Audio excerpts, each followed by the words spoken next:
So we left off last time in part one here. I want to go over, now that we've been talking about some of the terminology and things a bit, I want to go over the project sheet. So you're making a piece of art, a sculpture, that has an autobiographical narrative.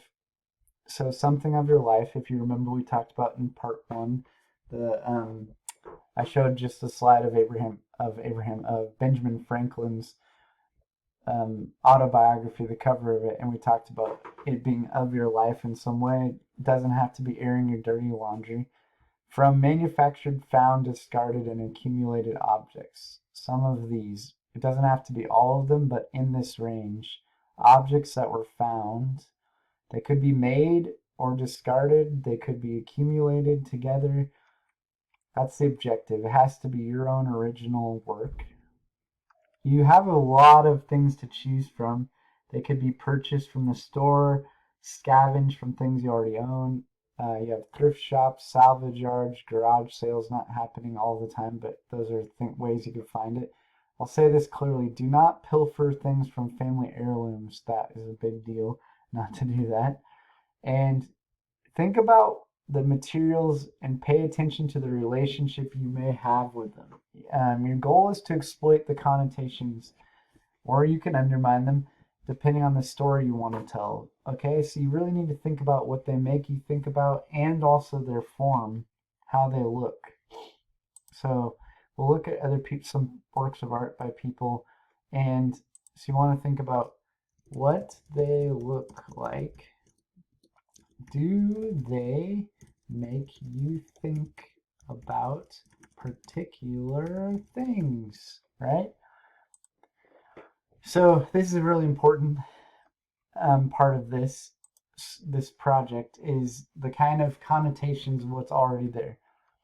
These are the kind of steps you're going to do in the project. You're going to watch the lecture. There's a couple videos that are fairly short, documentary. One's about an artist in Australia who does this kind of stuff. The other one is about an artist who does things at different places in the world. So there's a couple documentaries. Sometimes I change them in and out, but there'll be some interesting, pretty short things watching them talk about how they do it and also showing sort of their studios. And then demonstration videos. Okay. You might want to investigate some of the work by the artists in this slideshow a bit more. And then you're going to have to delve into your own process of brainstorming. We've done quite a bit of this with mind mapping and things like that and drawing some imagery that's autobiographical. And at that point, you're also going to want to try to start finding some objects and playing with them. There's kind of part of this is drawing a plan of your sculpture, but we could also say here that you have to play with the objects a bit. You actually have to have them in your hand and see how they feel and fit together. And if they don't work, you may have to get other ones. So you post your plan to the in progress discussion, then gather some materials. You may want to gather some and go back to the stage and think it over a bit more, and the tools you need to build it, and then build it piece by piece. I recommend documenting your progress and asking for feedback in the discussion boards or from me. People don't take me up on this as much as I would like for them to email me or set up a meeting or come to my office hour and I can help you with things, but in progress and see what you're working on. And then photograph it and turn it in on a neutral background, right? And then submit a photo to the critique discussion that you have. So that's important. It's got to be fully 3D. There's no size requirement, but small does not make this easier. I guarantee you it's not easier to work small. You got to submit a clear photo, at least 3 photos of your sculpture. So clear photo of your in progress plans, and then 3 photos of your sculpture from angles. Okay, I got to be able to see it. And then you have one image for your final project. I look at project resolution, and if you followed the requirements, then how you creatively resolved it, and then how you refined and completed it, what the quality of the surface was on some of the pieces. I've said you need to think about that more. to people in their notes. And then conceptual expressive clarity, that means understanding the idea and expressing it in your own way, and engaging the material and engaging the critiques and all that stuff.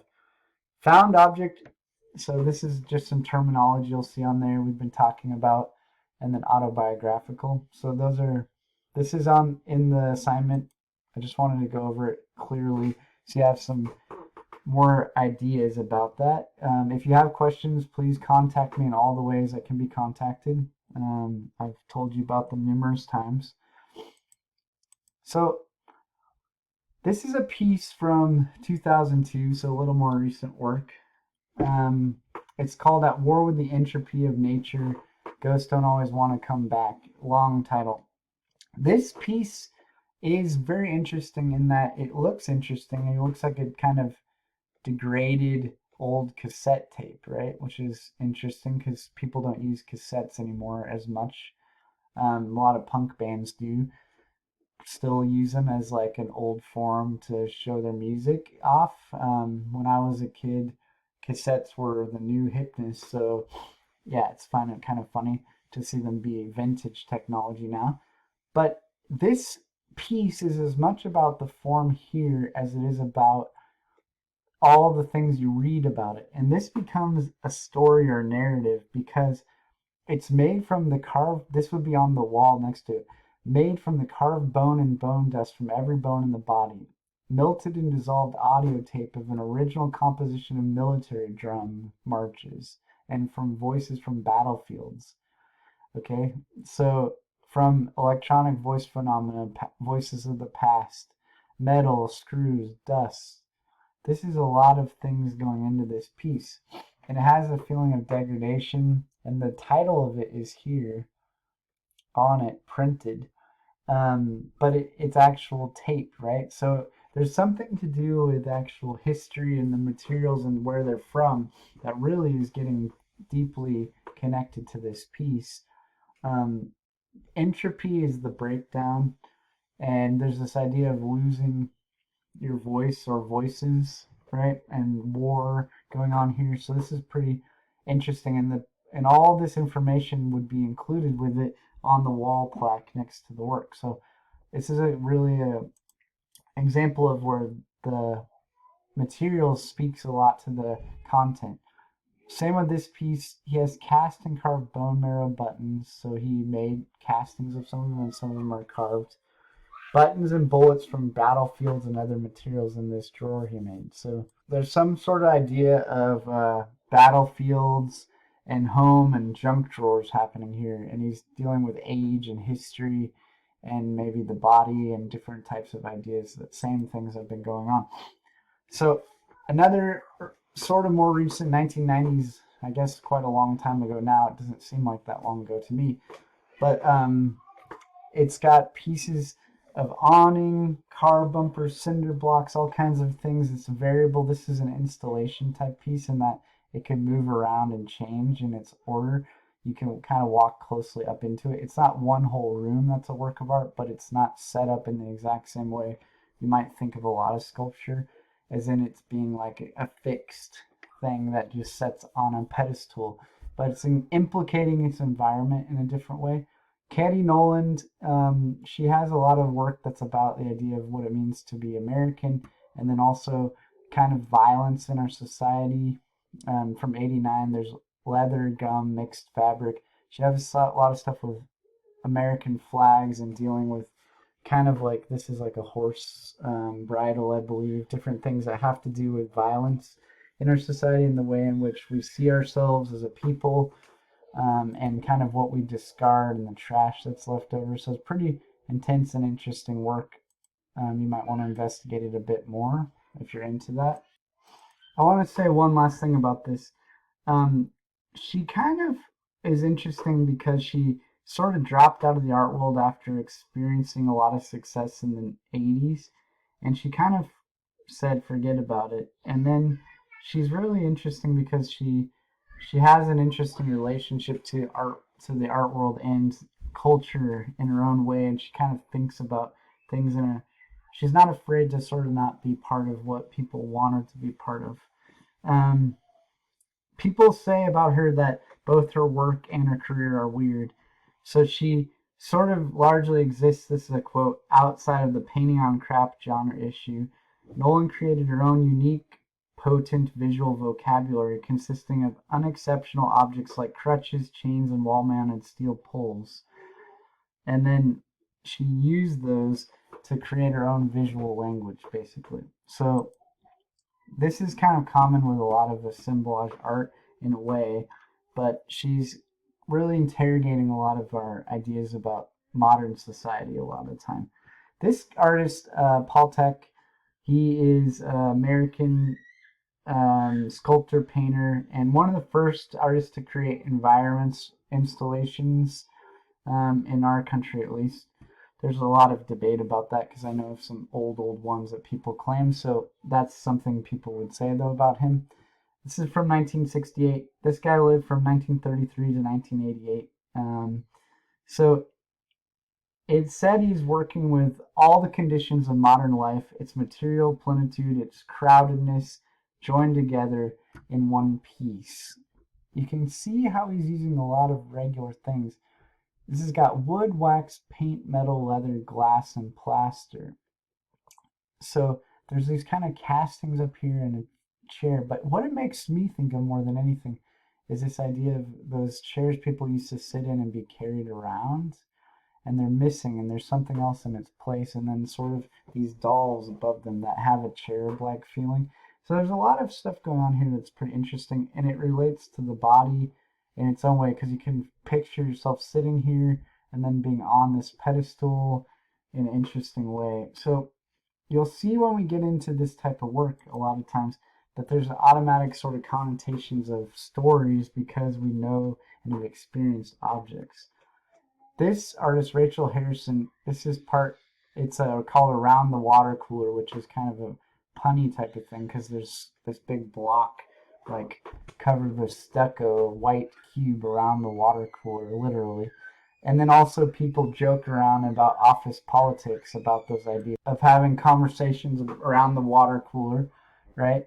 And this is in the middle of the exhibition that has a bunch of other type of sculptures that look somewhat like these type of things that all have a totem quality to them, like they're people. And so in a funny way, she's almost making it like this is the water cooler in the middle of this exhibition, and these totems are all talking to each other around the water cooler. She has a habit of naming a lot of her constructions with proper names, so it makes them like anthropomorphized. This one's obviously not named that way, but it's got it's kind of almost like in a white cube, the gallery. It's almost like it's an old Flintstones version of some water cooler, except for it's a modern water cooler. So what you see about her work that's especially interesting and that she uses a lot is there's one kind of object that's clearly as it is found and put into it. And she often has like these large, garishly covered, kind of like absurd looking, lumpy, cubist type of things.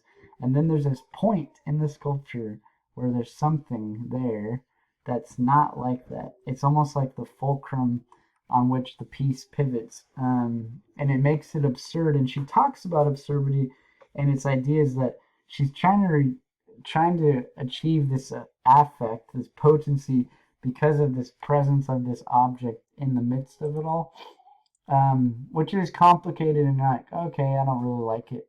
Understandably, maybe the way the form is of it, it's weird and it's not really enjoyable to look at.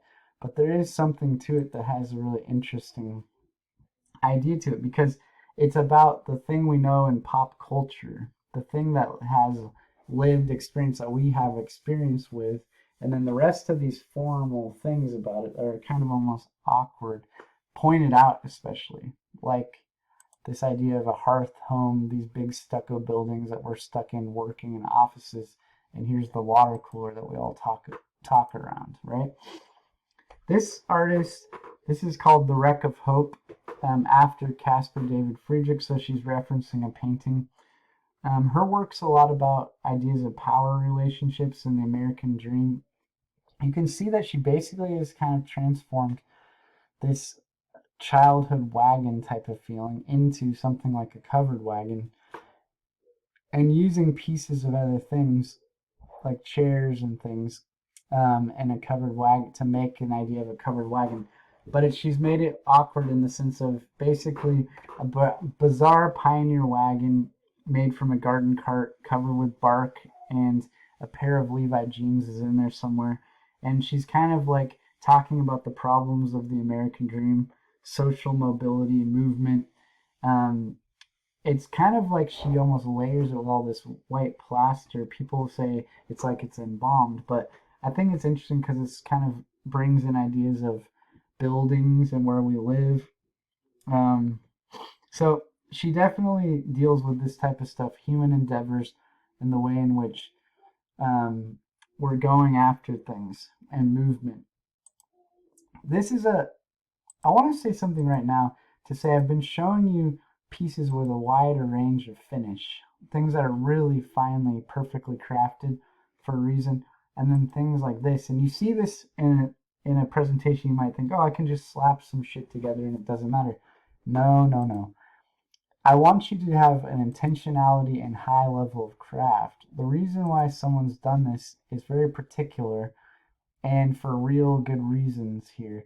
Particular things that they've chosen. It's not just to slap it together, even if it has a looseness to it. And I want you to not take that as an excuse to have bad craftsmanship. Just people do this type of work with great craftsmanship all the time. It's about achieving your goal, okay? This is a great example because this is a kinetic sculpture made of things like Tinker Toys and all different type of found objects. Chris Burton, really interesting artist, passed away recently. This is at the MoMA or LACMA maybe in LA, LA County Museum of Art, or maybe the Museum of Modern Art in LA. It's actually operational. There's a bunch of like Matchbox cars, Hot Wheels cars, and they go around this thing over and over and make it like a giant city. It's like an intense experience when you go and see it. I've seen it. Kinetic Sculpture. So it has like a fast-paced, frantic, modern city. It's interwoven with all kinds of. It's got 18 roadways, a 6-lane freeway, a scaled train track. 100,000 cars circulate. 100,000. I didn't say it wrong. Circulate through the dense network. According to the artist, this is a quote: "The noise, the constant flow of the trains, and the speeding toy cars produce in the viewer the stress of living in a dynamic, active, and bustling 21st century city." So he's definitely trying to achieve this idea. And if you see it, it definitely does. It's kind of a pretty wondrous thing to see also in its own way. So this is a high level of craftsmanship and really interesting, but all a lot of found pieces put together and assembled and also built in their own way. This last person, Sarah Z, I have a couple of slides of her. Oh, there's one person after this actually. She challenges kind of traditional norms of sculpture by using sometimes fragile materials, and she likes to use things that have light and sound and video attached to them. They sometimes feel like her work feels like it's being built or accumulated, and she's definitely more what we would call an installation artist. She's taking up a huge space, and the whole room becomes a sculpture. So it's her work comes off out of storage rooms, off bookshelves. Okay, it's like a lot of little pieces that say the scale and scope. And she works with ideas. This is an example of it's coming out, and she's making and arranging this whole room and making these pieces and finding them. Ideas about chaos, maybe the urban environment, but especially this one's to do with like ideas about global warming, data proliferation, consumer society. So dealing with things that are pretty interesting by using all the stuff we know to talk about it. So she's an interesting artist. I think you might want to check out more of her work if it looks fascinating to you. You could see a lot more examples of it online as well. And I've come into the last artist here, Jeff Harvey. He's got interesting short videos about him that you can find online, and I'll post one if I can find it in the module. He uses objects in a really formal way. These are like pieces of old flip-flops, for example, here. And he found these legs of tables, and he builds things out. These are old pieces of furniture, table legs, and he's really well known. He's well known for painting too, but he's really well known for these posturings of animals, especially dogs. He's like got a funny, uncanny way of making them feel somewhat real, despite the fact that they're made of these found objects. He uses a lot of stuff from old building sites and furniture. He especially likes to use wood and metal, so his work's more traditional in that way. But he puts them together in really amazing results. And he gets this feeling of a personality of an animal. I know a lot of people like making animal sculptures, and you could make something like this personal, but I don't want you to say, oh, my favorite animal is an otter, so I'm going to make an otter. That's not really what we're going for. I want to get you into at least thinking a little bit more deeply about it. And if you do make a dog like your dog, then can you surface decorate it in some way? Or if you're going to make a dog like your dog, what objects are you going to make it out of, and what kind of conversation does that create between the objects that you found and used, and then the form of those objects, and then also the thing that you decided to make. Okay, so you want to create a conversation between those things, and that becomes the thing that makes it more than just using clay and making a dog, is that you have all this history loaded into it and you're trying to work with the form and the shape. So that takes us through the lecture. I hope you guys are doing well out there. As ever, if you're confused about the project, then you need to reach out to me. I'm here to help you. Talk to each other too in the conversation boards, all that type of stuff. Then you don't need to suffer and feel like you're lost. Just shoot me an email, pronto, something like that. Okay? Take care, guys.